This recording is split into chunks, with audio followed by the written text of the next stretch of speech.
A Rádio Mundial apresenta programa A Razão da Vida. A Razão da Vida.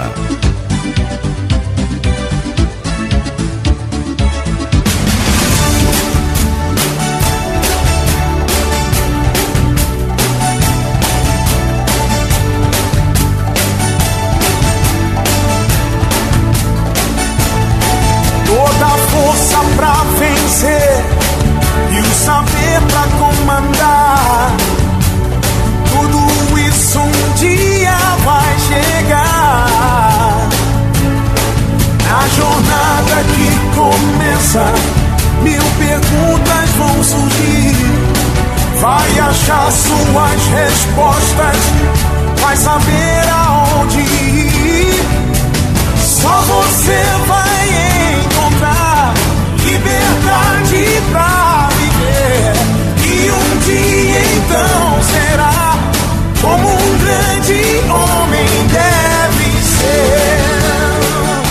Olá, tudo bem? Fique comigo que eu estarei com você aqui na sua, na minha, na nossa querida Rádio Mundial. Olha, hoje eu vou fazer um programa aqui que eu vou classificar como o programa do ano aqui com César Romão. Eu estou recebendo a visita de um queridíssimo companheiro, ele é rotariano também, é o Humberto Silva. Ele é uma pessoa muito especial, ele pertence ao Rotary Clube São Paulo, que é o distrito 4610, distrito do qual eu já pertenci, hoje estou no 4420. E hoje o Humberto Silva está aqui para que nós possamos falar de um assunto extremamente importante. Vai ser um programa de alerta mesmo. Você vai ouvir o César Romão falar muito pouco, porque a importância é da fala do meu convidado. Humberto Silva, muito prazer em recebê-lo no programa César Romão. César, obrigado por ter chamado a gente para essa oportunidade aqui.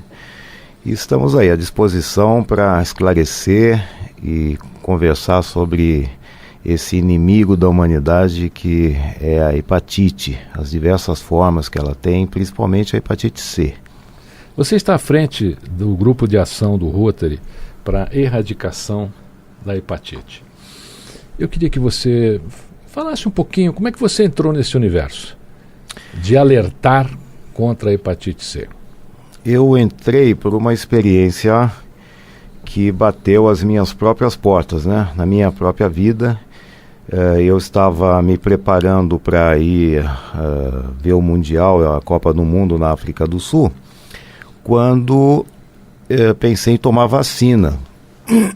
E eu fui atrás das vacinas, mas ao invés de eu só consegui essas vacinas, e o médico me recomendou que eu fizesse alguns exames.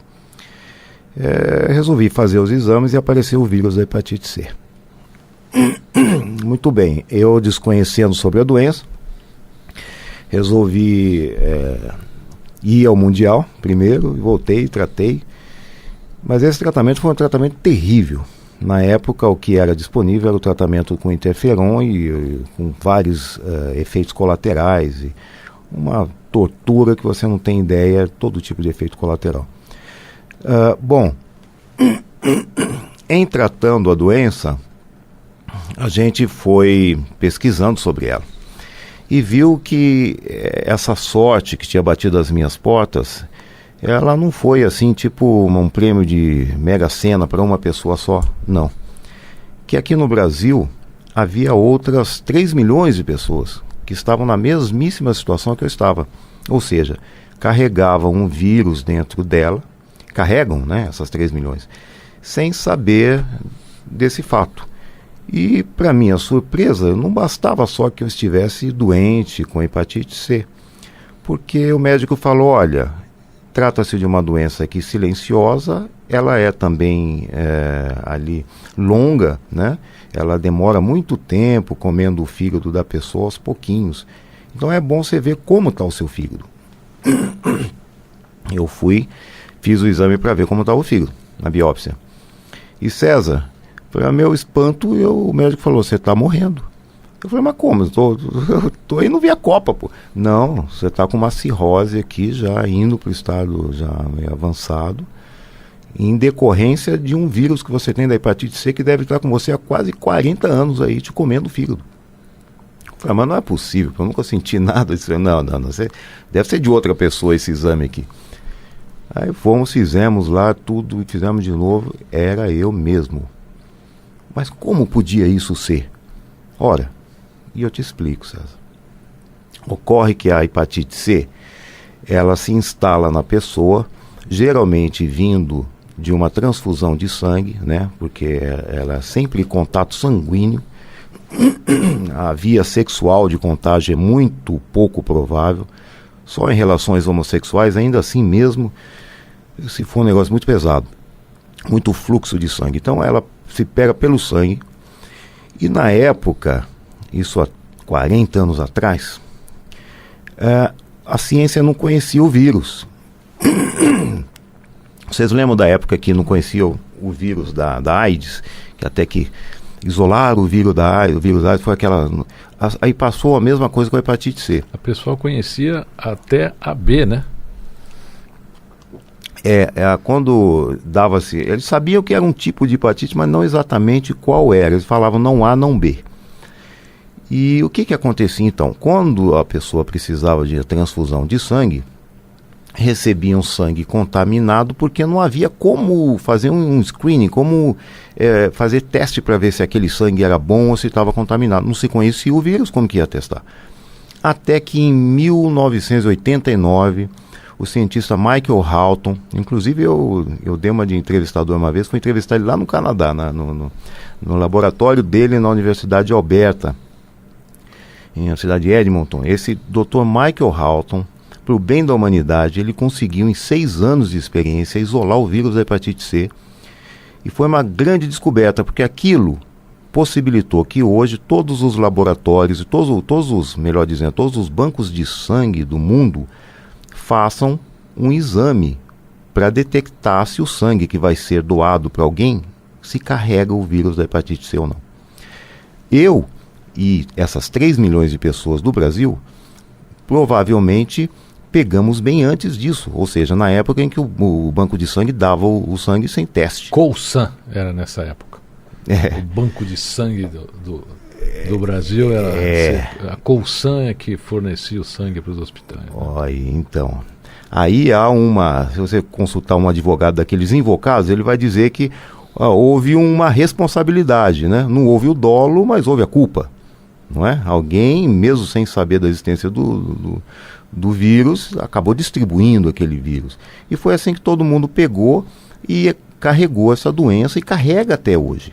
Então nós temos hoje no Brasil uma realidade de 3 milhões de pessoas. Sabe o que são 3 milhões? Porque a gente fala 3 milhões, se eu começar a contar 3 milhões aqui, eu acho que eu vou demorar um pouco para acabar.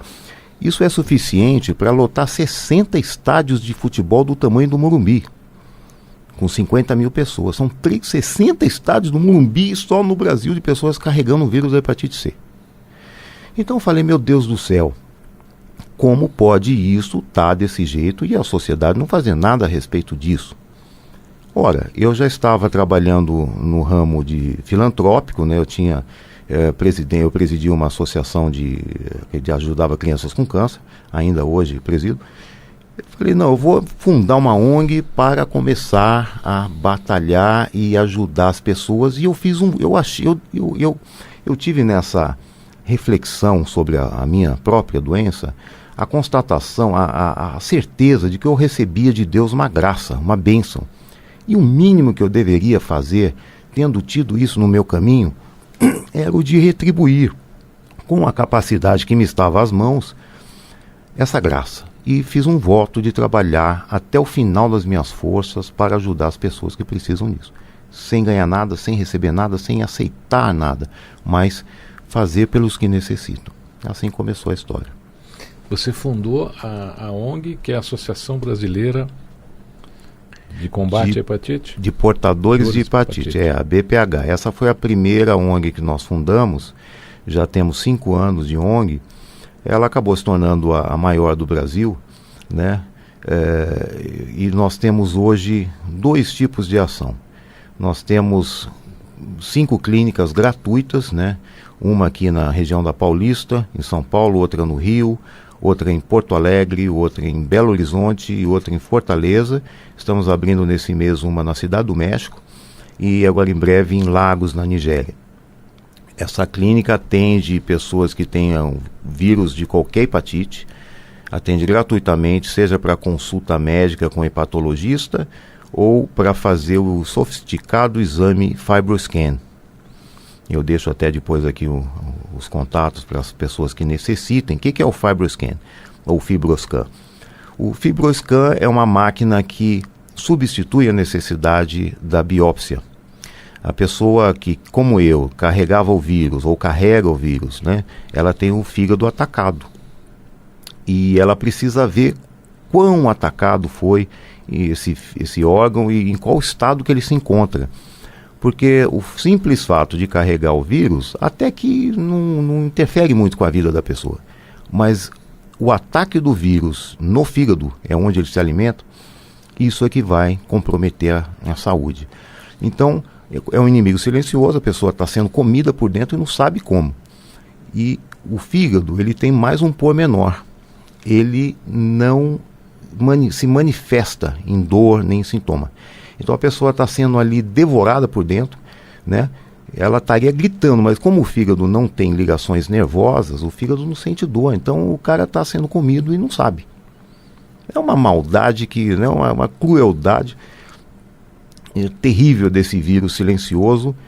E então o que o FibroScan faz? Ele detecta, ele lê em rápidos minutos, talvez 3 minutos, sem ser invasivo, no estilo de um ultrassom, se a pessoa está com o fígado bom, ótimo, mais ou menos, ou ruim, comprometido pelo ataque do vírus. Essa máquina é uma máquina que custava cerca de R$1 milhão, nós adquirimos, agora ele vem caindo um pouco o preço, mas ainda talvez custe uns R$800 mil. E cada exame esse exame não é disponível no SUS, ele só tem a rede particular, ele custa em torno de R$1.000, chega a custar R$2.000. E nós fornecemos gratuitamente para todos, em todas essas cidades que eu falei para você. Essa aí é uma das frentes, um dos trabalhos que faz a BPH. Qual um outro trabalho?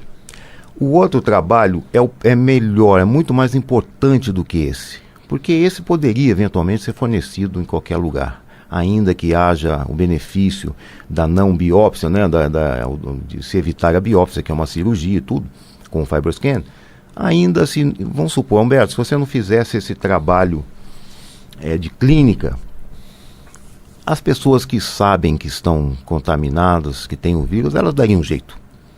Porque, afinal de contas, o cara não vai dormir tranquilo sabendo que ele tem um assassino dentro dele, em potencial, né? Então, eu considero que nós fazemos esse segundo trabalho que eu vou explicar agora, sendo esse o mais importante de todos. Nós detectamos aqueles que estão infectados. Nós saímos a campo, levamos um teste rápido, que é um teste muito parecido com aquele tradicional de diabetes, o do furinho no dedo, e saímos pelo Brasil afora, nos 26 estados do Brasil e Distrito Federal, oferecendo isso para a população. E a população, ela é um fenômeno. Onde nós onde nós coloquemos esse teste, ela forma filas, se voluntaria e vai testar para ver se está doente ou não. Esse é um trabalho importantíssimo, César. E eu vou além. Filosoficamente, nós analisarmos aí a responsabilidade pelo bem-estar de cada indivíduo, eu diria que 99% do bem-estar de um indivíduo é de responsabilidade dele próprio. 1%, talvez até menos, fique a cargo de médicos, da mãe dele, da esposa, né? de alertas. 99% da sua vida é você que comanda, você é responsável. Ora, se você não sabe que você tem um inimigo, uma doença dessa dentro de você, você perdeu os 99% de segurança, de controle sobre a sua vida. Então você está sozinho. Você está pior do que se estiver sozinho. Porque a pior solidão não é que você está sozinho, é que você não tem nem você mesmo. Então, uma pessoa está andando aí contaminada, sendo devorada por dentro, prestes a deixar seus filhos órfãos, sua mãe chorando, etc., né? Passar por um estágio avançado da doença, porque esse é um caso que a gente tem que falar. A hepatite C, ela não é tomada a sério, mas ela é causadora de câncer de fígado, de cirrose e de mortes por rompimento das veias esofágicas, né? E inclusive a cirrose é tida como uma doença de bêbado. E não é verdade. Eu assisti outro dia por coincidência. Não, olha só, a gente vai lembrando as coisas. Eu estava assistindo o Ratinho, agora, eu gosto muito do Ratinho, a gente se diverte com ele. Mas volta e meia, os microfones estão abertos e surge uma bobagem, né? Então um dos comediantes lá contou uma piada. Falou, mulher, como que é que ele falou? Mulher feia é que nem cirrose. O Ratinho falou, mas por quê? Ele falou, só pega quem bebe. Tudo bem. Mas não é verdade, César. A cirrose não é uma doença exclusiva de bêbados. Muito pelo contrário. 80% dos casos da cirrose vêm das hepatites, né? Então é ela que fica comendo. E essas mortes, todo mundo que morreu no passado aí, praticamente, que o cara pensa que morreu da bebida, ele pode ter bebido e contribuído, lógico. Porque a bebida faz avançar muito a hepatite C. E chega mais rápido a ter uma cirrose. Mas a causa da maioria das mortes de cirrose, tenha certeza, foi por causa da hepatite C. Então, esse trabalho que nós fazemos de sair a campo, detectando as pessoas, é importantíssimo. Nós fizemos já, sabe quantos testes, César? Em mais ou menos 4 anos de atuação? 1 milhão de testes nós fizemos com os nossos recursos, tudo a partir desse sonho que eu tive, desse voto que eu tive. E eu não falo isso para engrandecer, não, muito pelo contrário, que a gente não é nada nessa vida, cada dia a gente percebe isso. Mas eu falo para engrandecer um ideal, o ideal do bem, né? A vontade de que cada um que talvez porventura esteja nos ouvindo agora e tenha uma vontade de mudar o mundo, seja de maneira pequena, modesta ou grandiosa, não importa. Nós todos temos essa capacidade de mudar, de melhorar o mundo, ou de piorar ele, né? Então é isso que nós fizemos. Desde toda essa história pessoal, quase trágica nossa, nós desenvolvemos aí um sacerdócio. E hoje não há um dia em que eu acorde em que eu não dedique minha vida para a ajuda aos pacientes da hepatite C. Como é que as pessoas podem fazer, Humberto, para fazer o teste, para saber se ela tem hepatite ou não? Ela vai a um posto de saúde mais próximo, ela vai lá na Associação Brasileira? Ela pode procurar a nossa associação, que é a Associação Brasileira de Portadores de Hepatite. Nós estamos aqui na Avenida Brigadeiro Luiz Antônio, na região da Paulista. Brigadeiro Luiz Antônio, número 2344, né? Temos alguns conjuntos no prédio.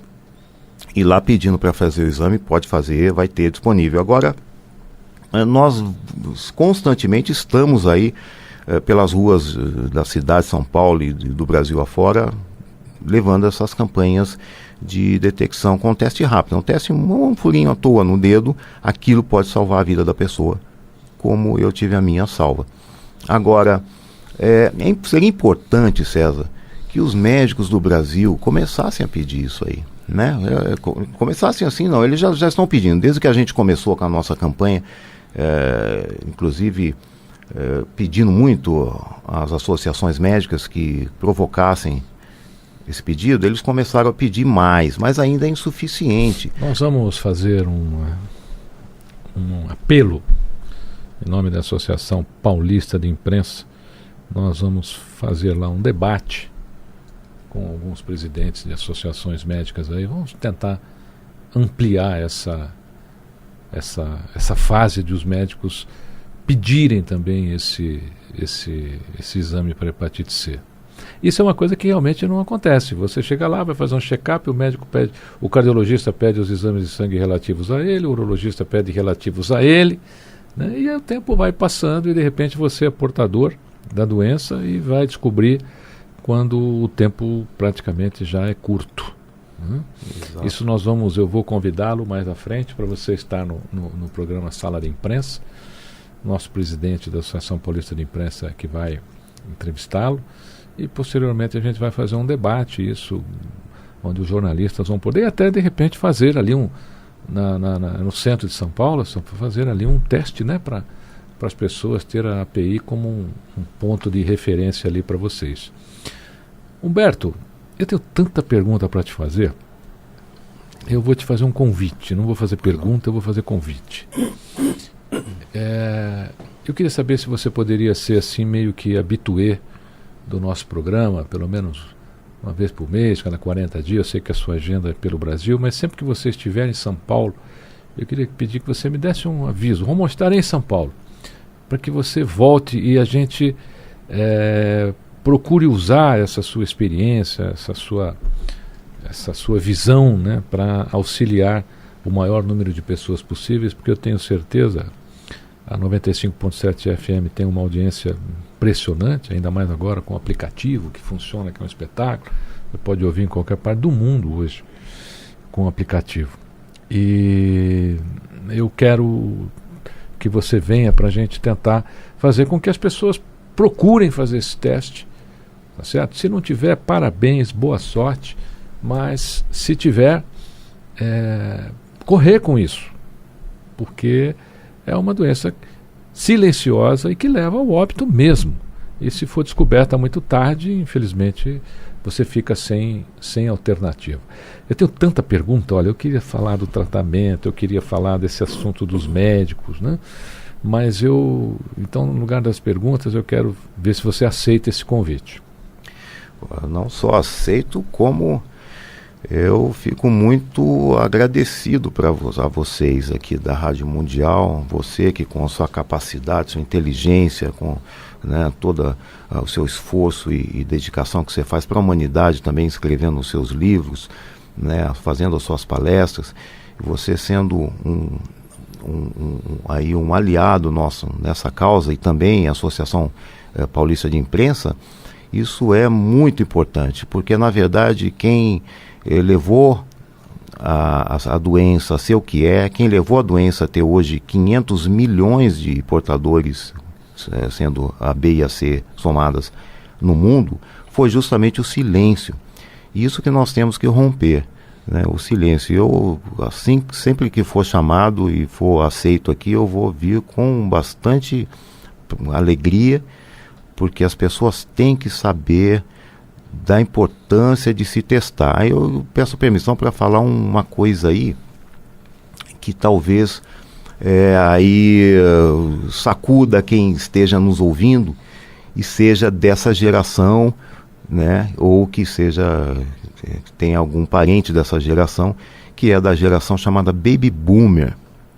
Essa geração de Baby Boomer é a de pessoas nascidas de 1945 até 1965. O Departamento de Saúde lá dos Estados Unidos, o CDC, ele estudou diversos casos lá e concluiu que a grande parte dos infectados da doença hepatite C está justamente concentrada nessa geração. Por causa daquilo que eu falei anteriormente, que a ciência não conhecia o vírus, então dava o sangue sem ser testado, etc, etc. Então hoje o que nós temos é, na verdade, uma grande prevalência da doença. Nós não temos uma incidência. A hepatite C, ela não está passando mais, ela está praticamente estagnada. Mas é um saldo de baby boomers, desses nascidos de 1945 a 1965, eu, por exemplo, sou de 65, que carregam o vírus. Quem é dessa geração tem que fazer o teste pelo menos uma vez na vida. Isso aí é determinação do CDC americano. Meu querido ouvinte, minha querida ouvinte, nós conversamos aqui com meu querido amigo, companheiro, um dos grandes rotarianos do planeta, meu querido amigo Humberto Silva. Humberto, você vai ter que voltar muitas vezes, porque eu tenho muita coisa para falar com você. Quero te dar parabéns, que Deus te abençoe, que os anjos te guiem nessa missão. Tenha aqui na Rádio Mundial uma aliança estratégica para isso. Pode ter certeza que as portas aqui estarão sempre abertas a você. E volte todas as vezes que você estiver por São Paulo, por favor. Eu faço questão de recebê-lo para que a gente abra um debate constante sobre esse tema. Muito bem, voltarei se Deus assim permitir. e a cada dia nós vamos